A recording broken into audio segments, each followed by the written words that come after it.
కోనసీమ వాడిపల్లి వెంకటేశ్వర స్వామి temple లోపల view.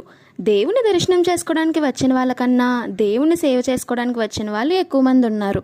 ఆయనకి సేవకు మించిన భాగ్యం మరొకటి లేదండి. మీలో ఎవరికైనా సేవ ఇంట్రెస్ట్ ఉంటే ప్రసాదం కౌంటర్ పక్కన చిలకమ్మ గారు అని ఒక ఆవిడ ఉంటుంది. ఆవిడ దగ్గరికి వెళ్ళి కాంటాక్ట్ అయితే ఆవిడ మీకు డీటెయిల్ గా చెప్తారు ఏ సాటర్డే రావాలి, అలాంటి సేవ చేయాలి అని. ఇక్కడ గోమాతలు కూడా ఉన్నాయి. స్పెషాలిటీ ఏంటంటే ఈ గోమాతలు అరుడ తినవండి, వాటికి వాళ్ళ ట్రైనింగ్ ఇచ్చారంట. వాళ్ళు అక్కడ గర్భగడ్డి అమ్ముతారు, 30 రూపీస్. అది మాత్రమే తింటదంట. ఎందుకు అలా అని అడిగితే ఇది మా వ్యాపారం బయట లక్షల్లో ఉంది పాట అని సమాధానం ఇచ్చారు. సేపు స్వామివారి సన్నిధిలో కూర్చుని సేవకి వచ్చిన వాళ్ళు కోలాటం వేస్తుంటే దేవుడి సన్నిధిలో అలా చేయాలంటే చాలా అదృష్టం ఉండాలి. ఈ విషయంలో మాత్రం వీళ్ళు చాలా అదృష్టం. చిన్న పిల్లల నుంచి పండి ముసలి వరకు ఈ కోలాటంలో పాల్గొన్నారు. నాకైతే కాసేపు అలా చూస్తూనే ఉండాలనిపించింది, కానీ ఏం చేస్తామని చేసింది.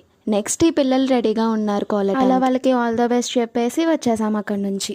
ముద్దుగుమ్మల్లా బాగా రెడీ అయ్యారు. మీరు కూడా ఒకసారి వీళ్ళని బ్లెస్ చేసి ఏరోప్లేన్ వెంకటేశ్వర స్వామి లోపల స్వామివారిని దర్శనం చేసుకుని బయటకు వచ్చి ఇతనికి కోరిక చెప్పుకుంటే ఆ కోరిక ఖచ్చితంగా తీరుతుందంటండి. మీరు కూడా స్వామివారికి మీ మనసులో ఉన్న కోరిక చెప్పుకుంటే తప్పకుండా జరుగుతుంది. స్వామివారి బ్లెస్సింగ్స్ మీకు ఎప్పుడూ ఉంటాయి. 7 ప్రదక్షిణాలు, 7 వారాల దర్శనం, 7 జన్మల పుణ్యం అంటండి. మీరు కూడా చూసుకుని వచ్చి స్వామివారిని దర్శనం చేసుకోండి. మా దర్శనం కంప్లీట్ చేసుకుని మేము బయటకు వెళ్తున్నాం. టైం 4:45 PM, ఈవినింగ్ 4:45 అవుతుంది.